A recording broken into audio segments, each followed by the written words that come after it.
네, 오늘 영시를 기해서 윤석열 정부가 출범을 했습니다. 앞으로 5년간 대한민국 국정을 책임지게 되는데요. 많은 분들이 관심을 또 쏟고 있고 기대하는 바도 있을 것이고 또 당부하고 싶은 부분들도 아마 있을 겁니다. 그래서 이분을 스튜디오로 모시고 관련 이야기를 좀 나눠볼까 하는데요. 지난 대선 과정에서 저희가 각 후보를 지지하는 분을 한 분씩 모시고 내가 이 후보를 지지하는 이유를 듣는 시간을 마련한 바가 있었습니다. 여러분들 아마 기억을 하고 계실 텐데요. 그때 윤석열 후보를 지지했던 분입니다. 바로 심평 변호사를 스튜디오로 모셨습니다. 어서 오세요, 변호사님. 네, 안녕하세요. 네. 반갑습니다. 오늘 어떻게 취임식 참석하시죠? 예, 그러려고 올라왔습니다. 혹시 그 대통령 선거 후에 윤석열 이제는 대통령이라고 그러죠. 대통령 예. 혹시 좀 그 뭐 대화를 나눠보신 적이 있었습니까? 뭐 그 당선 후에 네. 저한테 유세로 목소리 그로 바로 그 전화를 유세 하셔서 때문에 신 목소리로. 예. 뭐 그 감사하다는 그 말씀을 전해 온 적이 있습니다. 그러면 당선 직후에 전화를 해 왔던 거겠네요. 하루 지났습니다. 감사 인사차. 그렇습니다. 뭐라고 하셨어요, 변호사님은? 그리고 감사하다는 말씀을 하는데 저는 제가 한 일은 하나도 없다. 오직 그 모든 것은 그 당선인께서 그 불굴의 인내와 투지로 그 험한 가시밭길을 그 상처를 받으면서 거쳐오신 덕분 아니겠냐.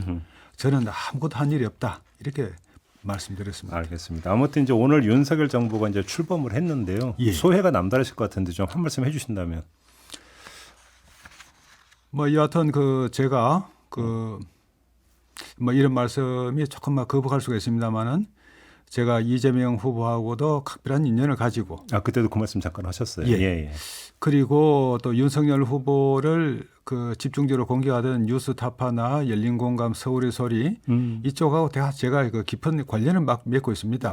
그러시군요. 그럼에도 불구하고 제가 윤석열 후보를 지지해서 또 경우에 따라서는 제가 지원 연설까지 했죠. 네네네. 예, 그 연설 동영상이 상당히 유명하게 좀 많이 퍼진 것 같습니다만은 여하튼 이런 여러 가지 제가 할 수 있는 일을 다 하려고 했죠. 저도 이제 명색이 어떤 헌법학자고 또 지금까지 어떤 정치적인 중립성을 크게 훼손하면서 살아오진 않았는데. 여하튼 윤석열 후보가 우리 나라와 사회를 위해서 꼭 필요하다. 이렇게 봐가지고 저는 나름대로 열심히 했습니다. 알겠습니다. 자, 오늘 0시 어제 자정을 기해서 문재인 정부와 윤석열 정부가 교차를 한 거잖아요. 예. 자, 그러면 윤석열 정부 5년은 다른 건 몰라도 전임 문재인 정부와 이거 하나는 꼭 다를 거다라고 확신하시는 부분이 있을까요? 그렇죠. 어떤 점입니까? 그게? 먼저 말씀드리자면은 이것이 하나의 좀 편견일지 몰라도 저로서는 지난 박근혜 정부 또 문재인 정부의 10년은 잃어버린 10년이라고 감히 좀 조야한 표현입니다만은 그런 생각을 하기도 합니다. 박근혜 정부와 문재인 정부를 합쳐가지고 예. 어떤 점에서 그렇게 보죠? 대단히 어떤 면에서는 참 이 말씀드리기 어려운 사항입니다만은 제가 윤석열 후보가 반드시 대통령이 될 것이라고 언급하면서 제가 근거로서 말씀드린 것이 있습니다. 지난 10년간의 어떤 지도자형 리더가 아니고 어떤 면에서는 참모형 인물인 박근혜 씨 또 문재인 대통령 두 분이 참모형이라고 보셨던 거군요. 저는 지도자형은 아니라고 봤습니다.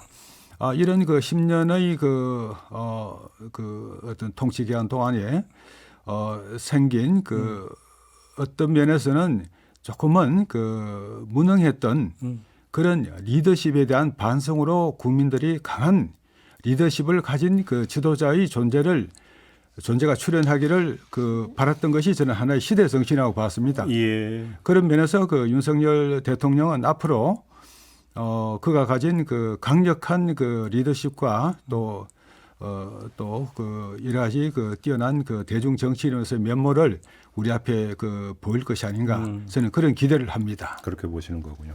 아무튼 그 지난 2달 동안의 인수위 과정이 있었잖아요. 예. 인수위 과정은 어떻게 평가를 하세요?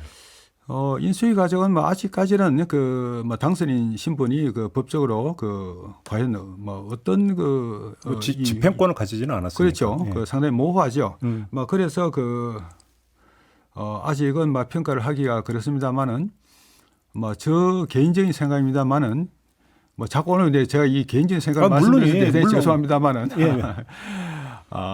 청와대를 탈출한 것은 아주 잘한 것이라고 봅니다. 집무실 이전을 잘한 거라고 평가하세요? 예. 왜 어떤 점에서 그렇게 보세요?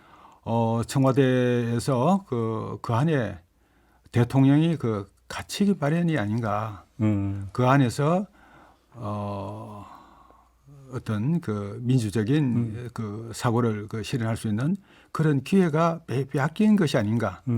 저는 뭐 그런 면에서 청와대를 나와서 그 집무실을 이전한 것은 앞으로의 그 역사에서 훌륭한 평가를 받을 것으로 기대를 합니다. 근데 이제 각종 여론조사를 보면은 집무실 이전에 대해서는 부정적 평가가 많거든요. 여론조사에서. 그러면 좀 국민들이 오해를 하고 있다고 보시는 겁니까?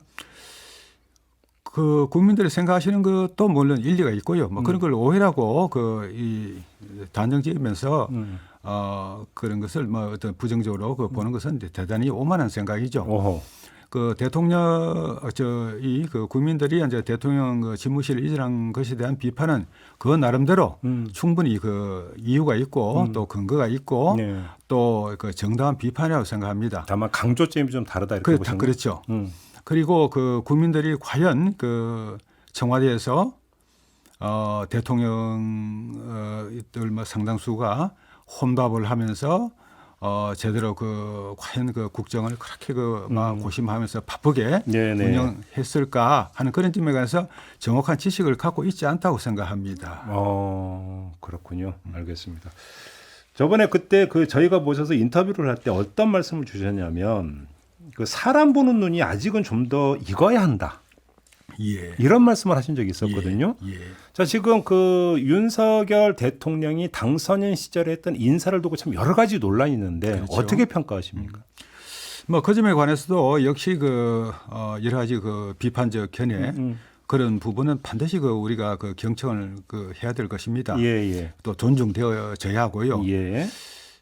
그 뭐 그런 중에 그 뭐 아직까지는 막 수습을 그 제대로 못 하고 있습니다만은 윤석열 대통령께서도 막 그런 국민들의 그 비판 또 그 어떤 진정성 있는 그 충고 그런 점에 관해서는 좀 더 그 속을 여시고 오호. 받아들여야 한다고 생각합니다. 그러면 변호사님 좀 더 구체적으로 해서 한덕수 총리 후보자라든지 예. 정호영 보건복지부 장관 후보자라든지 예. 한동훈 법무장관 후보자 어떻게 해야 된다고 생각? 만약에 조언을 주신다면 어떤 조언을 주시겠습니까? 글쎄요. 그는 뭐 또 이 세 분에 대한 그 어떤 그 제가 주제넘은 어떤 그 인격적인 평가를 하는 부분이 될 수가 있기 때문에 막 많이 그 조심스럽습니다. 뭐 국민의 한 사람으로서 평가를 하실 수 있잖아요. 그럼에도 불구하고. 그래요. 알겠습니다. 예, 그럼 뭐 제가 잠깐만 말씀드리자면은 예. 그 정호영 후보자 예. 그 훌륭하신 분의 점이 많습니다만은 그러나 그분의 그 두 분 자제들이 또 막 뛰어난 그 자질을 가졌죠. 네.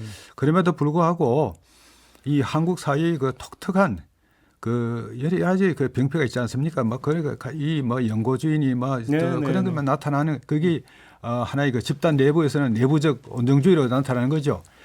과연 그 여러 그 단계가 있었는데 그 단계에서 과연 그런 내부적 온정주의에 오염되지 않고 모든 과정이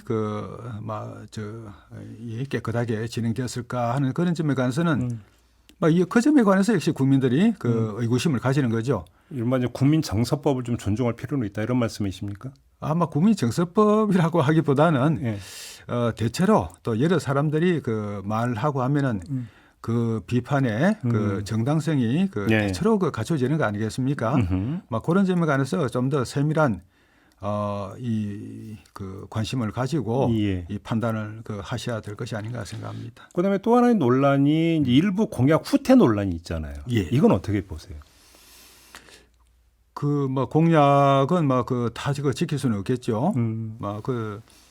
뭐 일부 공약의 그 후퇴 뭐 그에 관해서 또 이 그 윤석열 정부 측에서는 뭐 그런 것이 아니다 또 그 말을 합니다만은 네네. 선거 때의 그 공약을 뭐 가급적 그 100%다 지키려고 무진 그 노력을 해야 되는 건 사실입니다만은 막상 그 어떤 그 국가적인 여러 상황을 그 전제로 그 하면은 그런 그 공약을 부득이하게 지킬 수 없다고 생각되는 데는 또 그것을 그 국민들 앞에 그 설명을 드리면서 네네.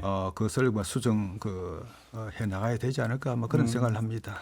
그다음에 이제 변호사님 또 이제 법률가로서 예. 수사 기소 분리 법안이 있지 않습니까? 예. 이거에 대해서 어차피 입법은 끝났고 예. 윤석열 정부가 어떻게 대처하고 어떻게 그 대책을 수립해서 대응을 하는 게 맞다고 생각하십니까? 뭐 저도 저는 뭐 선거 날 전까지는 윤석열 후보한테 여러 가지 뭐 조언도 하고 했습니다만은 예. 선거 후에는 일체 그 연락을 끊어버렸습니다. 스스로. 그러셨어요? 왜냐하면 그 이제 다 공식 라인에서 해야 되는 일이고. 물론이죠. 예. 저 같은 사람이 만약 그렇게 뭐 조언을 하고 한다면 그는 그 좀 온당치 않죠. 네. 그래서 뭐 그 지금 윤석열 정부 측에서 어떤 입장을 가지고 있는가 저는 정확히는 잘 모르겠습니다. 예. 다만 제가 추론할 수 있는 것은 합리적으로 추론한다면은 김종배 선생님은 기소수사 분리 법안이라고 하시는데 뭐 보통 세칭은 검수완박 법률이라고 하죠. 이 검수완박 법률이 가지는 폐단을 가능하면은 대통령령이나 또 시정할 수 있는 여지가 상당히 있습니다. 시행령 가지고. 예. 그리고 제가 볼 때는 아마 헌법재판소에서 이혼 결정이 나지 않을까. 그렇게 전망하세요? 저는 헌법학자로서 이것은 뭐 도저히 어떤 치유할 수 없는 흠결을 가진 것이 아닌가 생각을 합니다. 알겠습니다. 그건 또 그때 가서 이혼 결정이 나면은 일단 헌재 판단이 중요하다는 말씀이시죠? 그렇죠. 예. 알겠습니다. 저희가 그래서 이제 저희 애청자 여러분들에게 윤석열 대통령, 윤석열 정부에 바라는 점 문자를 좀 받았어요. 몇 개 좀 소개를 해드리고요. 7884님. 윤석열 대통령님 더 이상 대한민국에 불행한 전 대통령이 없는 나라다운 나라를 만들어주세요라고 하는 문자를 주셨고요. 5617님 제발 공정과 상식이 통하는 5년이 되길 간절히 바랍니다라고 주셨고 8505님 윤석열 대통령님 독단적으로 결정하지 말고 소통하면서 결정하시면 좋겠습니다. 6013님 진짜 공정하시고 재임 중 여사님으로부터 안 좋은 뉴스는 들리지 않기를 바랍니다. 이런 의견을 주셨고요. 6163님 부동산 개혁이 시급합니다. 해결 부탁드립니다. 9609님 청년표를 이용하고 정책 인사 청년들은 어디 갔나요? 이렇게 또 따끔한 질문을 주시기도 했는데요.